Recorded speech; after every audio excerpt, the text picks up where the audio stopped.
Bismillahirrahmanirrahim. Assalamualaikum warahmatullahi wabarakatuh. Kali ini kelompok saya akan mempresentasikan tentang pelajaran etik cyber. Nah, ini menjelaskan tentang cyber, sabotage, and extension. Nah, di sini ada 5 orang ya.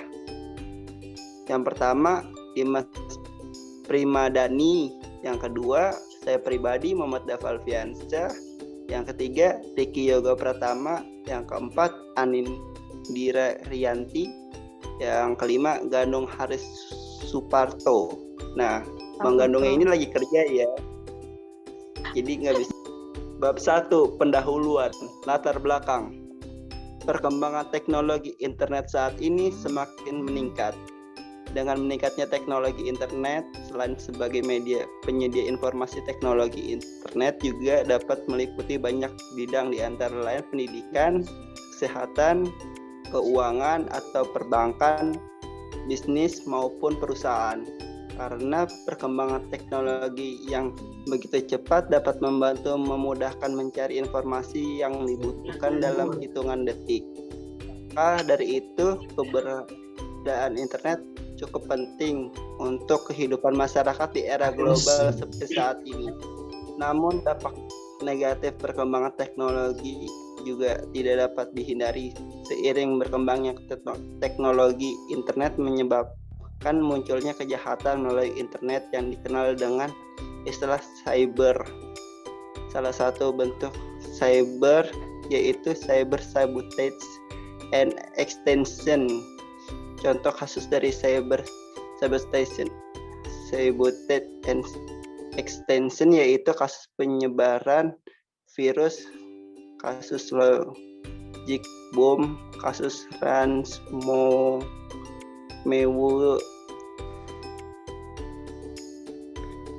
Rumusan masalah, apa itu cyber sabotage and extension? Apa contoh kasus dari cyber sabotage and extension? Undang-undang apa sajakah yang mengatur cyber extension? Bagaimana penanggulangan cyber sabotage and extension? Nah, lanjut. Ya, saya Andira akan melanjutkan. Untuk mengetahui apa itu cyber sabotage dan extortion, ini masuk ke tujuan penulisan ya. Untuk mengetahui apa itu cyber sabotage dan extortion, untuk mengetahui contoh-contoh yang berkaitan dengan cyber sabotage dan extortion, untuk mengetahui undang-undang yang mengatur cyber sabotage dan extortion, untuk mengetahui cara menanggulangi cyber sabotage dan extortion. Next slide.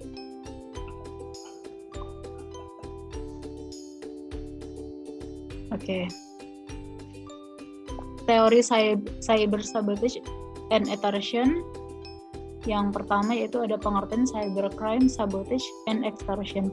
Pada awalnya cybercrime didefinisikan sebagai kejahatan komputer menurut Mandel dalam Suharyanto tahun 2012 halaman 10 disebutkan ada 2 kegiatan komputer crime: penggunaan komputer untuk melaksanakan perbuatan penipuan, pencurian atau penyembunyian yang dimaksud untuk memperoleh keuntungan keuangan, keuntungan bisnis, kekayaan atau pelayanan. Dan ancaman terhadap komputer itu sendiri seperti pencurian perangkat keras atau lunak, sabotase dan pemerasan. Kemudian cybercrime, sabotage, and extortion merupakan kejahatan yang paling mengenaskan. Kenapa? Karena kejahatan ini dilakukan dengan membuat gangguan, perusakan, atau penghancuran terhadap suatu data, program komputer, atau sistem jaringan komputer yang terhubung dengan internet. Biasanya, kejahatan ini dilakukan dengan memasukkan suatu logic bomb, virus komputer, ataupun suatu program tertentu, sehingga data, program komputer, atau sistem jaringan komputer tidak dapat digunakan atau tidak berjalan sebagaimana mestinya karena akan berjalan sebagaimana yang dikehendaki oleh pelaku. Oke, next slide. Oke, karakteristik cybercrime. Karakteristik cybercrime itu sendiri yaitu Perbuatan yang dilakukan secara ilegal, tanpa hak atau tidak etis tersebut dilakukan dalam ruang atau wilayah cyber, sehingga tidak dapat dipastikan yurisdiksi negara mana yang berlaku. Perbuatan tersebut dilakukan dengan menggunakan peralatan apapun yang terhubung dengan internet. Perbuatan tersebut mengakibatkan kerugian material maupun imaterial yang cenderung lebih besar dibandingkan dengan kejahatan konvensional. Pelakunya adalah orang yang menguasai penggunaan internet beserta aplikasinya. Perbuatan tersebut sering dilakukan melintas batas negara. Oke, akan dilanjutkan oleh teman saya. Next slide. Ani Haryanti, saya lanjutkan. Bentuk-bentuk cybercrime. Klasifikasi kejahatan komputer. Yang pertama, kejahatan yang menyangkut data atau informasi komputer. Kedua, kejahatan yang menyangkut program atau software komputer. Yang ketiga, pemakaian fasilitas komputer tanpa wewenang untuk kepentingan yang tidak sesuai dengan tujuan pengelolaan atau operasinya. Keempat, tindakan yang mengganggu operasi komputer. 5. Tindakan merusak peralatan komputer atau yang berhubungan dengan komputer atau sarana penunjangnya. Next slide.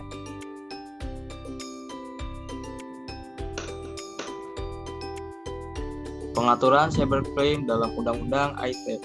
Saat ini di Indonesia telah lahir suatu rezim hukum baru yang dikenal dengan hukum cyber. Undang-Undang Republik Indonesia tentang Informasi dan Transaksi Elektronik Nomor 11 Tahun 2008 yang terdiri dari 54 pasal dan disahkan tanggal 21 April tahun 2008 yang diharapkan bisa mengatur segala urusan dunia internet cyber, termasuk di dalamnya memberi punishment terhadap pelaku cybercrime. Rangkuman dari muatan Undang-Undang IT adalah sebagai berikut. 1. Tanda tangan elektronik memiliki kekuatan hukum yang sama dengan tanda tangan konvensional atau tinta basah dan bermaterai, sesuai dengan e-ASEAN Framework Guidelines, pengakuan tanda tangan digital lintas batas. Yang kedua, alat bukti elektronik diakui seperti alat bukti lainnya yang diatur dalam KUHP. Next slide.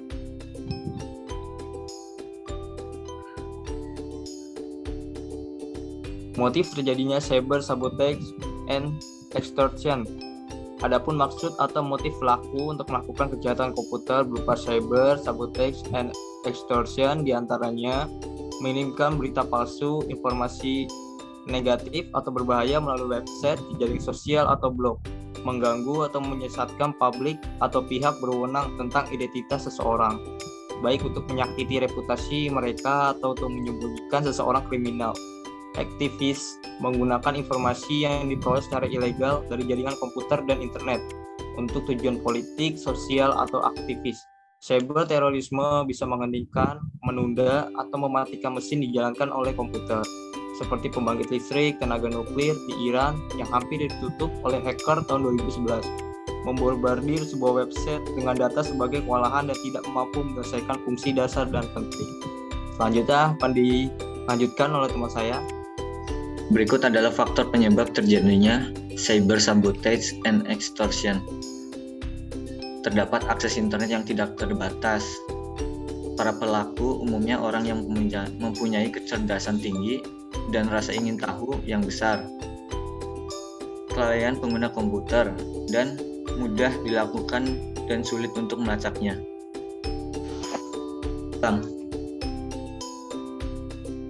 Berikut penanggulangan cyber sabotage dan extortion, yaitu rutin melakukan upgrade dan patch pada sistem operasi dan aplikasi-aplikasi yang dipakai, memeriksa ulang dan memperbaiki konfigurasi sistem operasi, web server, dan aplikasi lainnya, menganalisa kembali servis-servis yang aktif, matikan jika tidak perlu, mengatur jadwal untuk melakukan backup data penting, file konfigurasi sistem, database, sehingga jika sewaktu-waktu terjadi device, tinggal menggunakan data backup, dan melindungi server dengan firewall dan IDS. Contoh kasus yang ada yaitu komplotas sabotase email perusahaan asing, kerugian total Rp atau rupiah 8,6 miliar. Jawa Timur Kompas TV. 3 orang komplotan yang melakukan aksi penipuan terhadap sebuah perusahaan asing ditangkap oleh anggota Subdit Cyber di Treskrimsus Polda Jawa Timur. Dalam aksinya, komplotan ini menipu perusahaan asing dengan total nilai 8,6 miliar.